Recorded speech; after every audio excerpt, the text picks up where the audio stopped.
আসসালামু আলাইকুম। আশা করি সবাই ভালো আছেন।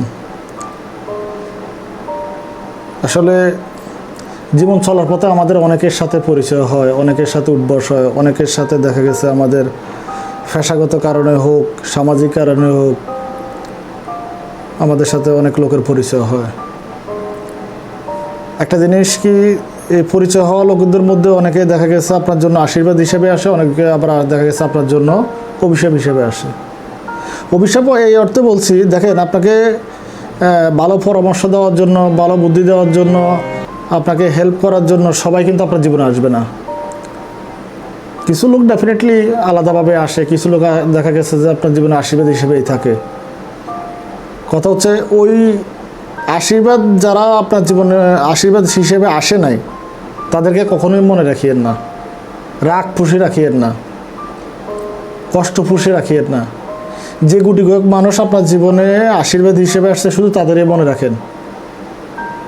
একটা সময় দেখা যাবে যে আপনার ফিলিংস, আপনার অনুভূতিগুলো দেখা গেছে যে আপনাকে অনেক শান্তি দিবে, অনেক প্রশান্তি দিবে। আর আপনার যদি ব্যাড পিপলগুলো, সেই খারাপ লোকগুলোকে যদি আপনি মনে রাখেন, এগুলো আপনাকে দিনকে দিন শুধু মানসিক কষ্টই দেবে, কখনো স্বস্তি দেবে না। জীবনে ঠকছেন কতটুকু, জিতছেন কতটুকু, এই পরিমাপটা খুব কম করবেন। জীবনকে জীবনের মতো র্যান্ডমলি নিজের জীবন নিজের মতো করে চলতে দেন। প্রকৃতি যেভাবে প্রকৃতির মতো করে, প্রকৃতির একটা বিচার আছে, প্রকৃতির একটা ফিডব্যাক আছে, ওই ফিডব্যাকের উপরে ছেড়ে দেন। দেখেন একটা সময় আপনার মনে হবে যে আপনি যাদেরকে ক্ষমা করে দিয়েছেন, ওই ক্ষমা করে দেওয়া লোকগুলোর কারণে আপনি অনেক ভালো আছেন। বিশেষ করে বাংলাদেশের ক্ষেত্রে আর কি, বাংলাদেশের এই অঞ্চল ব্যক্তি যে আমাদের যে সমাজ ব্যবস্থা আছে, সমাজ ব্যবস্থার ক্ষেত্রে এই জিনিসটা খুবই মূল্যবান। আপনি চিন্তা করতেছেন আপনি অমুকের দ্বারা ক্ষতিগ্রস্ত হয়েছেন, অমুকের দ্বারা আপনি অর্থনৈতিকভাবে লস হয়েছে, আপনি সামাজিকভাবে প্রতিপন্ন হয়েছেন, আপনি মনের মধ্যে ক্রোধ জমায় রাখলেন। এই ক্রোধের কারণে দেখা গেছে যে আপনার যদি আপনার 50 টাকার ক্ষতি হয়ে থাকে, এই ক্রোধের কারণে দেখা গেছে আপনার জীবনে 50,000 টাকার ক্ষতি সামনে চলে আসতেছে। সুতরাং রাগ খুশি রাখার ক্ষেত্রে আমি আমার ব্যক্তিগত অবস্থান থেকে কোনো লাভ দেখতেছি না। রাগ খুশি রাখবেন না, রাগ খুশি রাখার মধ্যে কোনো মহত্ব নাই। ক্ষমা করে দেন, জীবনকে সহজভাবে চিন্তা করেন। জীবনকে যদি সহজভাবে চিন্তা করতে পারেন, তাহলে দেখা গেছে আপনি অনেক ভালো থাকবেন। এটা আমার কথা না, আমি ছোট মানুষ, এটা আমার কথা না। মুনি ঋষিদের অনেক বাণী আছে এই ব্যাপারে। আরেকটা কথা, এই কথাটা আপনারা সবাই জানেন আমি আশা করি, অহংকার, অহংকার জিনিসটা খুব খারাপ। স্পষ্ট কথা আছে, অহংকার আল্লাহর গায়ের চাদর। অহংকার আল্লাহর গায়ের চাদর। অহংকার করা একমাত্র আল্লাহকে মানায়, সৃষ্টিকর্তাকে মানায়, আপনাকে মানায় না। কারণ আপনিও সৃষ্টিকর্তা দয়ার পরিবেশিত হয়ে বেঁচে আছেন, টিকে আছেন, ভালো আছেন, খারাপ আছেন, মন্দ আছেন, যতটুকুই আছেন, সৃষ্টিকর্তার দয়ায় আপনি আছেন। হুট করে আঙ্গুল ফুলে কলা গাছ হওয়ার মধ্যে কোনো আনন্দ নেই, এবং এরা বেশি দিন টিকেও না।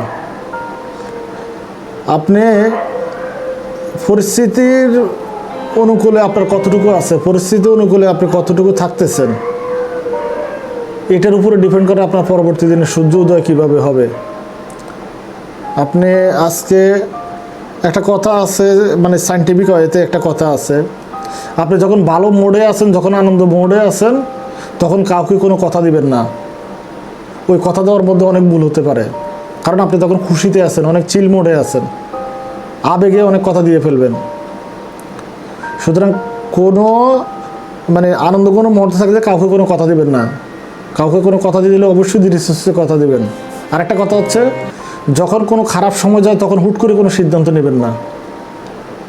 খারাপ সময়টা যখন আসে তখন ধীর স্থিরভাবে, কুলভাবে সময় নেবেন। সময় নিয়ে মানসিকভাবে প্রস্তুতি নিয়ে দেন, ওই বিষয়টা নিয়ে ভাবেন। পরিবারের অন্য সদস্যদের সাথে আলাপ করেন, ফ্রেন্ড সার্কেল আলাপ করেন সমাধানের জন্য। হুট করে সিদ্ধান্ত নেবেন না। এই দুইটা টাইম, দুইটার ক্ষেত্রে হুট করে কখনো সিদ্ধান্ত নেবেন না। ভুল হওয়ার সম্ভাবনা 100-95% ভুল হওয়ার সম্ভাবনা। এক, আনন্দ মোডে থাকার সময় কাউকে কোনো কথা দিবেন না। দুই, খারাপ সময় আসার সময় কোনো হুট করে কোনো সিদ্ধান্ত নেবেন না। দুটোই আপনার জন্য ক্ষতিকর। আনন্দ কোনো মুহূর্তে যে কথাটা দিচ্ছেন, যে এই কথাটা দেখা গেছে আগামী দিনে আপনার সেন্স ফিরে আসার পরে আপনি মনে হইতেছে কথাটা আপনি রাখতে পারতেছেন না, পরিস্থিতির ভারসাম্যটা নষ্ট হয়ে যেতেছে। আরেকটা হচ্ছে খারাপ সময় কোনো হুট করে কোনো সিদ্ধান্ত নেবেন না। খারাপ সময় জীবনে আসতেই পারে, আসবে, এটাই স্বাভাবিক, আসতেই পারে। ওই খারাপ সময়টা আপনি অবশ্যই ধৈর্য ধারণ করাটা উচিত। খারাপ সময়ে কখনো বিচলিত হওয়ার কিছু নেই। নবী করিম সাল্লাল্লাহু আলাইহি সাল্লামের একটা উদাহরণ তো দেওয়া যায়। একটা যুদ্ধে মানে সাহাবীদের সংখ্যা অনেক কম ছিল, অপরপক্ষে কাফেরদের সংখ্যা অনেক বেশি ছিল। বিচলিত হওয়ার কিছু নেই, নবী স্থিরভাবে পরিস্থিতি মোকাবেলা করে দেন ওই যুদ্ধে বিজয় লাভ করছে। এটা আপনারা জানেন, যে মুসলিম হিসাবে বা অন্যান্য ধর্মাবলম্বী যারা আছেন তারা অনেকেই জানেন, নবীর আত্মজীবনী থেকেও জানা যায়। সুতরাং ভালো থাকার জন্য সর্বোপরি আপনাকে সবসময় কুল মাইন্ডে থাকাটা উচিত। খারাপ ভালো দুইটাই জীবনের একটা অংশ।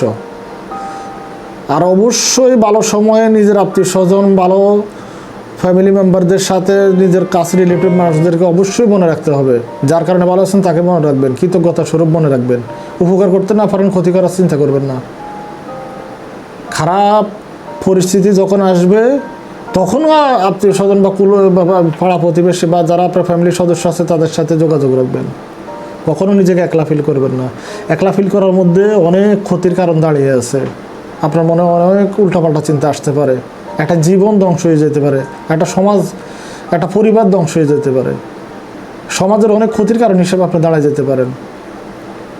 সমাজে এমন অনেক মানুষ আছে, আপনার ভালোটা দেখলে তার অনেক হিংসা হয়, চোখের হিংসা হয়, মনের হিংসা হয়। আপনি দেখবেন আপনি ভালো আছেন, আপনি কীভাবে ভালো আছেন তার এটা নিয়ে টেনশন, আপনি কীভাবে চলতেছেন তার এটা নিয়ে খুব আগ্রহ জানার।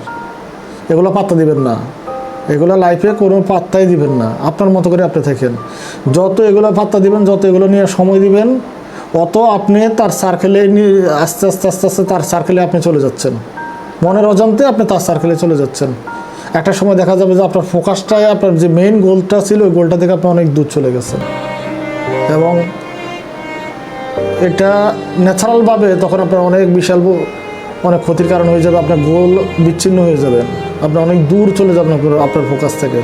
নিজের মতো করে বাঁচুন, নিজের মতো করে নিজের সমস্যাগুলো ফ্যামিলির লোকদের সাথে মিট করার চেষ্টা করুন। আমি আবারও বলছি, ফ্যামিলির সদস্যরা দিন শেষে আপনার পাশে এসে দাঁড়াবে, দূরে কেউ দাঁড়াবে না।